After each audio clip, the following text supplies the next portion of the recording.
నమస్తే, నేను మీ జాహ్నవి. మనతో ఉన్నారు మన వనజ రామిశెట్టి యొక్క ఆరోగ్యానికి సంబంధించి మనకి ఎలాంటి సమస్యలు ఉన్నా చక్కటి హోమ్ రెమెడీస్ మనకి ఎప్పటికప్పుడు అందిస్తూ ఉంటారు కదా వనజక్క. మరి ఈ రోజు కూడా ఒక చక్కటి సొల్యూషన్ వనజక్క మాటలు అడిగి తెలుసుకుందాం. నమస్తే వనజక్క. నమస్తే మా జాహ్నవి. వనజక్క, వెరీ రీసెంట్గా నాకు పొద్దున్న లేవగానే నీరసంగా ఉంది అన్నప్పుడు మీరు వెంటనే అన్నారు vitamin B12 vitamin D deficiency ఉండొచ్చు అని. అయితే కామన్గా ఏ ఏజ్ వాళ్ళకైనా ఇవి వచ్చే అవకాశం ఉంటుందా?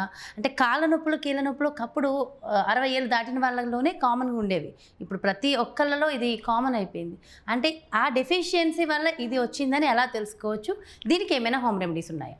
డెఫినెట్గా మొన్న వచ్చినప్పుడు కాదు, చాలాసార్లు అంటాం అక్క కాళ్ళు నొప్పి వేస్తున్నాయక్క, మార్నింగ్ పూట లేకపోతే వేయట్లేదు, ఫ్రీక్వెంట్గా హెడేక్ వస్తుంది, లేకపోతే ఒక్కొక్కసారి వామిటింగ్ సెన్సేషన్. ఇవన్నీ నేను నీ దగ్గర విన్నాను. నీతో పాటు మా ఇంట్లో ఉన్న వాళ్ళు కూడా చాలాసార్లు చెప్తూ ఉంటారు, నా ఫ్రెండ్స్ అలా ఏంటి ఎప్పుడైనా ఫోన్ చేస్తే కాస్త వీక్నెస్ అనిపిస్తుంది అది ఇది. అయితే ఏమవుతుందంటే మనకి ఈ మల్టిపుల్ ప్రాబ్లమ్స్ ఇలాగ వీక్నెస్, ఫ్రీక్వెంట్గా వామిటింగ్స్ అవినా, వెయిట్ లాస్ అవుతూ ఉంటారు కొంతమంది. ఇట్లా అంటే అన్ఇంటెన్షనల్ వెయిట్ లాస్ అంటాం. ఇట్లా అయ్యి చాలా లేజీనెస్ ఎక్కువైపోయి, హెయిర్ లాస్ అయిపోయి, గోర్లు విరిగిపోయి ఇవన్నీ ఉంటాయి. అయితే కామన్గా అందరూ ఏమంటారు, నీకు ఐరన్ డెఫిషియన్సీ ఉంది, నీకు కాల్షియం డెఫిషియన్సీ ఉంది. సో మనం అక్కడి దాకే చూస్తున్నాం అనమాట. ఇవి కాకుండా మన బాడీకి ఇంకా చాలా రకాల విటమిన్స్, చాలా రకాల మినరల్స్, ఇవన్నీ చాలా చాలా అవసరం అనమాట. అయితే మనకి ఎటువంటి విటమిన్ వల్ల ఏది బాగుంటుంది, ఏ ప్రోటీన్ తింటే మనకి, ఇప్పుడు ఫర్ ఎగ్జాంపుల్ కొలాజన్ ఉంటే మన స్కిన్ బాగుంటుంది అంటాం. సేమ్ థింగ్ మన బాడీలో ఇట్లాంటి రకరకాల పెయిన్స్ వచ్చినప్పుడు ఫస్ట్ థింగ్ చాలామంది వెళ్ళి డయాబెటిక్ టెస్ట్ చేయించుకుంటారు. అదే పనిగా కాళ్ళ నొప్పులు వచ్చేస్తూ ఉంటాయి, కీళ్ళ నొప్పులు వచ్చేస్తూ ఉంటాయి, లేకపోతే 100 రకాల టెస్ట్లకు వెళ్తారు, పదే డాక్టర్ల దగ్గరికి వెళ్తారు, చాలా యాంగ్జైటీ ఫీల్ అయిపోతూ ఉంటారు. అవన్నీ కాకుండా మనకి చిన్న ఏజ్లోనే, అంటే ఫస్ట్ రూల్ ఏంటంటే మన లైఫ్ స్టైల్ ఎట్లా ఉంది అన్నది ఫస్ట్ మనం అనాలిసిస్ చేసుకోవాలి. ముందు డాక్టర్ దగ్గరికి వెళ్ళే కంటే ముందు మనం ఆలోచించాల్సింది, మనం చేయాల్సిన హోంవర్క్ ఏంటంటే, మనము ఎలాగా మన లైఫ్ స్టైల్ అంతా బాగుందా, మనం తినే ఆహారాలలో ఎటువంటి ఆహారం మనం తింటున్నాము, మన రోజు యాక్టివిటీ ఎట్లా ఉంది, మన షెడ్యూల్ ఎట్లా ఉంది, ఫిజికల్ యాక్టివిటీ సరిగ్గా ఉందా లేదా, ఈ ఎండలో ఎంతసేపు ఉంటున్నాము, నేను తినే ఆహారంలో ప్రతి ఒక్కటి యాడ్ అయి ఉందా, నట్స్, ఫ్రూట్స్, ఆకుకూరలు, పప్పులు, కూరగాయలు, నాన్ వెజ్ తినే వాళ్ళైతే నాన్ వెజ్ ఉన్నదా, ఇవన్నీ చూసుకుని ఇవన్నీ బాగున్నాయి అనుకున్నప్పుడు అప్పుడు మనం డాక్టర్ దగ్గరికి వెళ్ళడం. చాలా కామన్ కేసెస్లో ఏమవుతుంది అంటే అదే పనిగా మనకి కాళ్ళ నొప్పులు, మజిల్ పెయిన్స్ అంటాం, చాలా వీక్ మజిల్స్ ఉంటా, వామిటింగ్స్ ఫ్రీక్వెంట్గా అయినా, మాటికి ఒకసారి హెడేక్ వచ్చేసి మనకి ఫ్రీక్వెంట్గా హెడేక్స్ వచ్చేస్తూ ఉంటాయి. సో ఇట్లా ఇవన్నీ వస్తున్నాయి అంటే దానికి మెయిన్ రీజన్ మన బాడీలో విటమిన్ డెఫిషియన్సీస్ ఉన్నాయి అని అర్థం చేసుకోవాలి మనం. అయితే ఆ విటమిన్ మెయిన్ రీజన్స్ ఏంటి, B12 deficiency plus D vitamin, ఈ 2 డెఫిషియన్సీస్ ఉన్నప్పుడు దీనివల్ల ఏమవుతుందంటే మనకి మూడ్ స్వింగ్స్ కూడా అవుతూ ఉంటాయి. చాలామందికి మూడ్ స్వింగ్స్ అంటే నాకేదో మెనోపాజ్ అయిపోతుంది, లేకపోతే పీరియడ్స్ ముందు నాకు మూడ్ స్వింగ్స్, అవన్నీ కాదు. ఈ విటమిన్ డెఫిషియన్సీ ఉన్నప్పుడు కూడా మనకి విపరీతంగా మూడ్ స్వింగ్స్, ఇరిటేషన్, కోపం. ఎందుకంటే బాడీలో మనకి ఓపిక లేదు కదా, మనకి ఓపిక శక్తి లేనప్పుడు ఆటోమేటిక్గా అవతల మనిషి మీద మనం ఇరిటేషన్ చూపించేస్తూ ఉంటాం.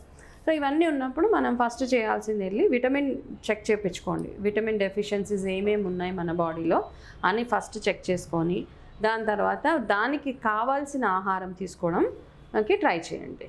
సో జనరల్గా ఏం చేస్తామంటే మనకి ఎక్కువగా B12 మనకి నాన్ వెజ్ తినే వాళ్ళకి B12 డెఫిషియన్సీస్ ఉండవు. చాలామంది మీట్, ఫిష్, ఎగ్ ఇవన్నీ తినే వాళ్ళకి B12 డెఫిషియన్సీస్ ఉండవు.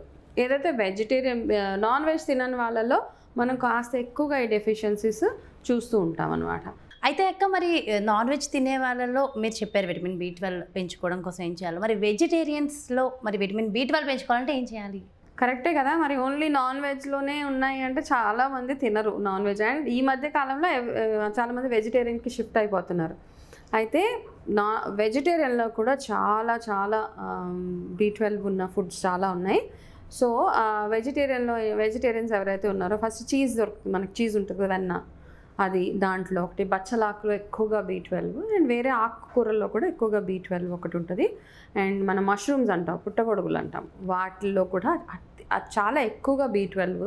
అండ్ మనం తినే నట్స్, ఫ్లాక్స్ సీడ్స్, బాదం, వాల్నట్స్, వీటన్నిటిలో ఎక్కువగా మనకి B12 ఉంటుంది. కాబట్టి మనము రెగ్యులర్గా ఎవరైతే వెజిటేరియన్స్ ఉన్నారో వాళ్ళు ఎక్కువ పాలు ఎక్కువ తాగడము, అండ్ పాలల్లో కూడా కొంచెం ప్రాబ్లం ఉంది. కొంతమందికి B12 కానీ పాలు తాగినప్పుడు వాళ్ళకి లాక్టోస్ ఒక ఏజ్ వచ్చిన తర్వాత మనకి పాలు అరగదల తగ్గిపోతూ ఉంటుంది, లాక్టోస్ ఇంటాలరెన్స్ వచ్చేస్తూ ఉంటుంది. సో అట్లాంటప్పుడు ఏం చేస్తారంటే పాలకు బదులుగా నేను చెప్పిన బచ్చలాకు రెగ్యులర్గా తీసుకోవడము, మెంతాకు రెగ్యులర్గా తీసుకోవడం, ఆకుకూరలు అన్నీ మెయిన్ ఇంపార్టెంట్గా బచ్చలాకు ఒకటి, బీట్రూట్ ఒకటి, దాంతోపాటు మనకు వాల్నట్స్ ఒకటి, మష్రూమ్ ఒకటి, ఇవన్నీ రెగ్యులర్గా మీరు తినే అంటే వారంలో అట్లీస్ట్ ఈ 4-5 ఐటమ్స్, అరటిపళ్ళు ఒకటి, ఇవన్నీ మీరు రెగ్యులర్గా తినేటట్టు చూసుకుంటే కనుక, అంటే రెగ్యులర్గా ఉండాలి. మనము ఒకరోజు తినగానే మనకి B12 వచ్చేస్తుందా అంటే అలా రాదు కదా. కాబట్టి మీరు మార్నింగ్ తినే మీల్ మంచి హోల్సమ్గా తినండి. చాలామంది ఏంటంటే తినే దగ్గర చాలా కక్కుర్తిగా తింటూ ఉంటారు, ఎందుకో లావ్ అయిపోతాం లేకపోతే ఏదో అయిపోతుంది అరగదు, అలా కాదు. మీరు మంచి పుష్టిగా తినండి. కానీ తినే దగ్గర రూల్ ఏంటి అంటే మనం పెట్టుకునే ప్లేట్లో ప్రతి ఒక్కటి ఉండాలి. ఒక పూట ఆకుకూర తినాలి, ఒక పూట సూప్ తాగాలి, ఒక పూట పచ్చి కూరగాయలు, ఇలా మిల్లెట్స్ అని ఇవన్నీ తిన్నప్పుడు మీరు చేయాల్సిందల్లా ఏంటంటే ఎక్కువగా ఫుల్గా తినేయకుండా మీరు తిన్న కొంచెం అంటే మీకు ఆకలి వేస్తుంటే ఒక వంతు వదిలేసేయండి కడుపులో, జస్ట్ అలా. అది గుడ్ రూల్ అనమాట. అట్లా చేస్తున్నప్పుడు మనకి అరుగుదల బాగుంటుంది, దాని తర్వాత వెయిట్ గెయిన్ అయిపోతాం, ఇవన్నీ ఏం ఆలోచించద్దు. చక్కగా మన పద్ధతుల ప్రకారం, మీ ఇంటి పద్ధతుల ప్రకారం ఏవైతే పాత రాజుల నుంచి ఏవైతే తింటున్నారో అవన్నీ తింటూ మీ ఆహారంలో ఇవన్నీ యాడ్ చేయాలి. కొంతమంది ఓన్లీ రోజు చారు లేకపోతే బంగాళదుంప మాత్రమే, చాలామంది పిల్లలు కూడా, లేకపోతే ఒక ఆమ్లెట్, ఒక చారు, లేకపోతే ఒక పప్పు, లేకపోతే ఇంకొకటి ఏదో తింటుంటారు. అట్లా కదా, అట్లీస్ట్ 2 రకాల కూరలు, కాస్త మజ్జిగ కానీ ఇలాంటివన్నీ యాడ్ చేసుకుంటూ ఉంటే మనకి రెగ్యులర్గా వచ్చే ఈ విటమిన్ డెఫిషియన్సీస్ అవి రాకుండా ఉంటాయి. అండ్ డి విటమిన్ డెఫిషియన్సీ కూడా చాలామందికి తెలుసు. ఎక్కువసేపు ఎండలో ఉండి మనం యాక్టివిటీ అంటే ఎండలో నడవడం, ఎండలో వెళ్ళి కూర్చోవడం ఒకటే కాదు, ఎండలో వెళ్ళి నడవడము, కాస్త ఎక్సర్సైజ్ చేయడం, ఇట్లాంటివన్నీ చేస్తూ ఉంటే. అండ్ మోస్ట్ ఇంపార్టెంట్గా చాలామంది అరటిపండు తినడానికి ఆలోచిస్తూ ఉంటారు. రెగ్యులర్గా మీరు అరటిపండు అట్లీస్ట్ వారంలో ఒక 4 సార్లు అరటిపండు తినొచ్చు. అన్లెస్ మీకు ఆస్తమా ఇలాంటివి అన్నాళ్ళు అవాయిడ్ చేయండి. లేకపోతే రెగ్యులర్గా అరటిపండు ఒకటి, మష్రూమ్స్ ఒకటి, పుట్టగొడుగులు అంటాం కదా, దాంతో సూప్ కానీ కర్రీ కానీ అట్లాంటివి చేసుకొని తింటే ఈ B12 డెఫిషియన్సీస్ లేకుండా ఉంటుంది. Vitamin B12 and vitamin D డెఫిషియన్సీకి చక్కటి ఆహార పద్ధతులు చెప్పేశారు అక్క. అండ్ ప్రతి ఒక్కరికి అనుకూలంగా ఎలా తీసుకోవచ్చు అనేది డీటెయిల్డ్ ఇన్ఫర్మేషన్ ఇచ్చారు. థ్యాంక్ యూ సో మచ్ మంచిగా. నమస్తే. ఎస్, చూసారు కదండి, మరి ఇది చక్కగా అంటే ఇలాంటి ఆహారం తీసుకుంటే ఎలాంటి విటమిన్ డెఫిషియన్సీ లేకుండా మన ఆరోగ్యాన్ని మనం సంరక్షించుకోవచ్చు అంటూ ఎంతో చక్కటి ఇన్ఫర్మేషన్ అందించారు కదా. మరో ప్రత్యేకమైన కార్యక్రమంతో మళ్ళీ మీ ముందుకు చేస్తాను. నమస్తే.